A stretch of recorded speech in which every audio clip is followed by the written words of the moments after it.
How to use the min function in Python. It's a built-in function that returns the logical minimum of either multiple arguments of the same type or multiple values in an iterable.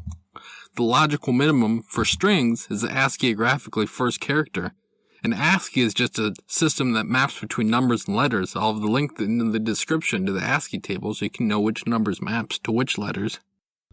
False is a minimum between true and false, and numbers work like expected. An iterable is anything that can hold multiple values. The function in action, min of 1, 2, 3 would return 1. The min of the list, 4, 5, 6, would return 4. You can also specify a function that returns the iterable to use for comparison. You can use the keyword argument, key. You can use key to specify a function to run on every element of an iterable and then find the minimum.